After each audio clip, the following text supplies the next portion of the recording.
ఈ మా మా వేడుకలకు వచ్చినప్పుడు నేను పుస్తకాలంతా కొనుక్కుంటున్నాను అయిపోతాయి కదా. కొనుక్కున్న ఆ పుస్తకాలంతా అంతా చదువుతుంది. 4 పుస్తకాలను ఒక పుస్తకం ఒక ఆయన వచ్చిన ఆయనకి ఇచ్చేస్తుంది. 4 పుస్తకాలు చదువుతుంది. దాంట్లో నేను గురించి గురువు గారు చాలా బాగా చెప్తున్నారు. ఆ నేను అంటే ఆత్మనే కదా. నేను అంటే ఆత్మనే. అవునండి. నేను అంటే ఆత్మనే. గురువు గారు పుస్తకాలు అన్ని చదివి చెప్తారు ఏమంటే ఆ నేను అనేది లేదు అని కదా గారు. నేను అనేది లేదని కాదు, నేను ఉంది. నేను పలానా అని చెప్తే లేదని వస్తుంది అర్థం. ఎందుకంటే దాన్ని అనుకున్నా ఇది కాదు లేకపోతుంది అనమాట. తత్కాలికం అయిపోతుంది. ఇప్పుడు నేను అనేది నేను ఉన్నది తిరుమలేసుగా కూడా ఉండి నేను అంటున్నారు కదా. ఆ తిరుమలేసుగా ఉన్న నేను తత్కాలికం లేనని చెప్పబడింది. అందులో లేదని కాదు, తత్కాలంలో మాత్రమే ఉంటుంది. ఇప్పుడు మీరు ఉన్నారు కదా, ఉండబట్టే కదా మీరు మాట్లాడారు. నేను ఉంటాను. ఇప్పుడు నేను పటేల్ గారు, ఇప్పుడు నేను ఉంటాను అంటే ఇప్పుడు గురుగారు చెప్పినది ఏదో ఒకటి ఉంది, అది ఒక్కటే ఉంది. వేరే ఇంకోటి లేదు కదా. అవును అవును. ఇప్పుడు మనమంతా తాత్కాలికంగా ఉన్నామో లేదో. మనం నేను అనే దానికి ఇంత సమస్యలు, ఇంత గందరగోళం వచ్చేది ఇప్పుడు మన నుంచినే ప్రాబ్లమ్. ఒకటిగా ఉన్న నేనుగా కాకుండా తత్కాలికమైన నేనుగా ఉండడం వల్ల వచ్చింది గందరగోళం. అవును, అంతే. గందరగోళం అయితే అక్కడ ఏమీ లేదు. తత్కాలికంగా ఉండే నేననే మనము లేదో అనే అనుకోనల్లా. మీరేమంటే అనుకోండి, మీరుంటారు, మీకు తెలియబడేది మీరు లేదన్నా లేదు, ఉందన్నా ఉందన్నా లేదన్నా దాని అర్థం లేదనే కదా. ఒక సమయంలో ఉండి ఒక సమయంలో లేకపోతే లేదని అర్థం చెప్పారు.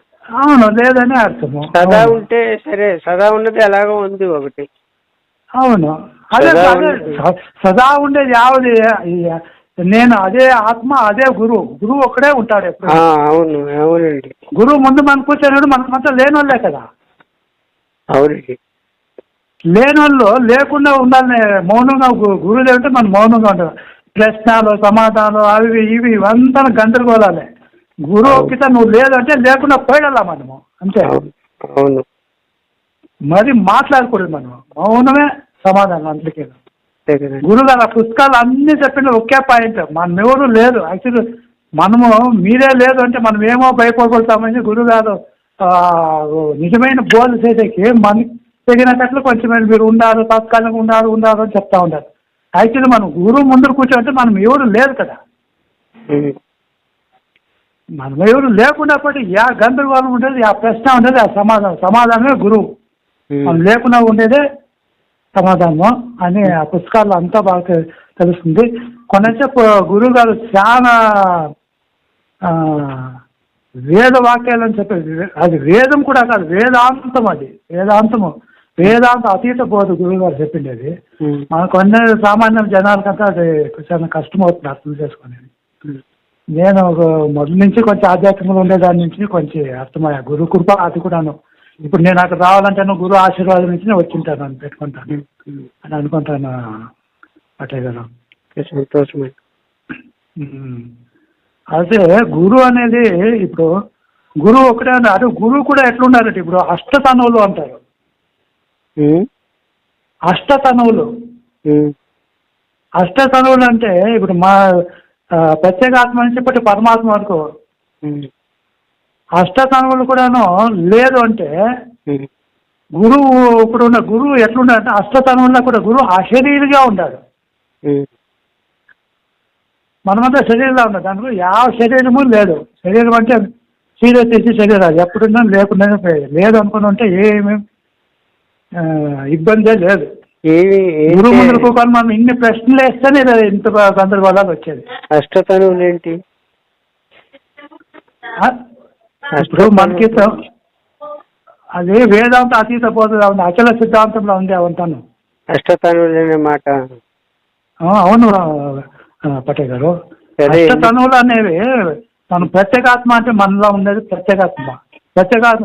మనలో ఉండే 4 తనువులు స్థూల సూక్ష్మ శరీర కారణ ప్రత్యేగాత్మ 4 తనువులు, అనేక అష్టతనువులు పరమాత్మకు సంబంధించినవి. విరాట్ స్వరూపం, హిరణ్య గర్భ, అవ్యాకృతుడు, పరమాత్మ లాస్ట్. అదొక 4, ఇదొక 4 అష్టతనువులు లేవు. అష్టతనువులు లేవు. పరమాత్మ అంటే అప్పటికేమి పరమాత్మే లేదు. గురు ఎట్లా ఉండాలి అంటే గురు అశరీరిగా ఉన్నాడు, ఆత్మ కూడా కాకుండా ఉన్నాడు గురువు. ఈ అష్టతనువులు వచ్చేది ఆత్మలోనే. ఆత్మ అంటే అది కూడా ఒక శరీరమే. పరమాత్మ కూడా ఒకటి క్షీణిస్తాడు. పరమాత్మ ఇప్పుడు ఉంటాడు, ఇప్పుడు పరమాత్మ అవ్యాకృతుడు అంటే అవ్యాకృతుడుగా ఉంటాడు, పరమాత్మ లేకుండానే ఉంటాడు. అచల సిద్ధాంతము నేనంతా కొంచెం తెలుసుకున్నాను. అప్పుడు మన గురువులు చెప్పే వాక్యాలకి దాన్ని సమన్వయం చేస్తే కరెక్ట్గా సరిపోతుంది. అంటే శరీరాలే లేదు. గురువు మౌనం అంటే ఆకాశము చిదాకాశం. ఏది మన గురువు గారు చెప్పేదేమో అంతరిక్షము అని, అచల సిద్ధాంతం చెప్పేదేమో బయలు అని. అంతరిక్షం బయలు 2 ఒకటే కదా. ఒకటే కదా. ఒకటే.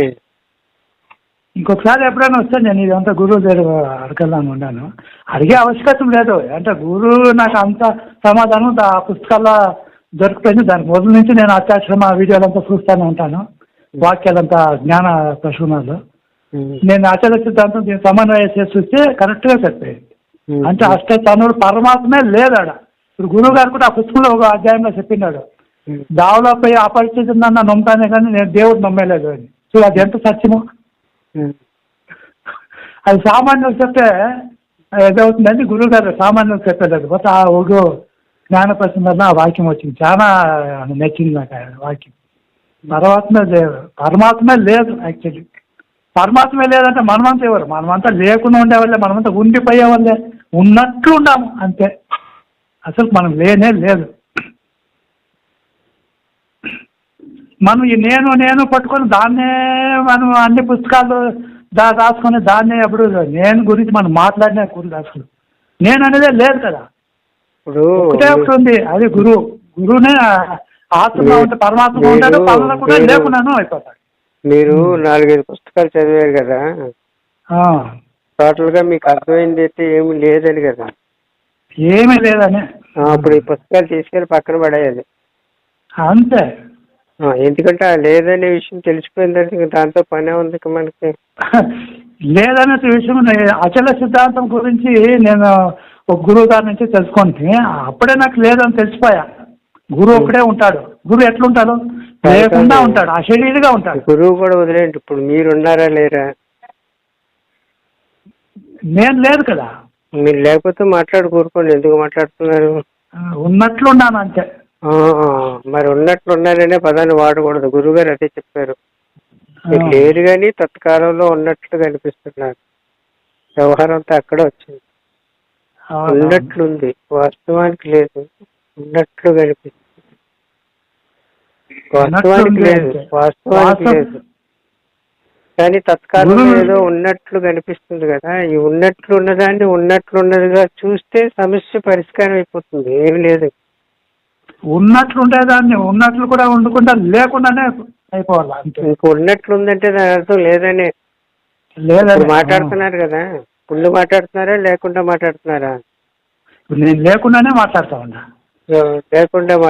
లేకుండా ఎలా మాటలు సాగుతాయి? లేకపోతే లేకపోవడమే. ఉత్త ఆకాశం ఉందనుకోండి, ఎవరితో మాట్లాడుతుంది? ఏం మాట్లాడుతుంది? ఏదో ఒక వస్తువు ఉన్నప్పుడే మాట వస్తుంది. వస్తువుగా లేకపోతే మాట రాదు కదా. ఆకాశానికి మాట ఏముంటుంది? ఆకాశంలో ఉన్న వాటికి ఉంటుంది మాటలు. లేకుండా ఆకాశంగా ఉందని ఏమీ లేదని రెండో దానికి అవసరమో అవకాశము లేనిదిగా ఉంది. అవును. రెండవది లేదు. చెప్పడానికి ఎవరో ఒకరు ఉంటే కదా మీరు చెప్పడం అనేది జరుగుతుంది. వినేవాడు ఉండాలి, చెప్పేవాడు ఉండాలి. అలా లేదు. అది వినేవాడు చెప్పేవాడుగా లేదు. వినేవాడు చెప్పేవాడు అంటే దేశ కాలాల్లో వస్తుంది. వస్తుంది. ఇదేది లేదు. ఉన్నది ఏదైతే ఉన్నదో అది ఉన్నది. అడుగుతాను అటయ్య గారు. ఓకే. ఎప్పుడైనా వచ్చినప్పుడు నెక్స్ట్ అడుగుతా. అలాగే, సంతోషం అండి. సరే పటయ్య గారు. అలాగే, నమస్కారం.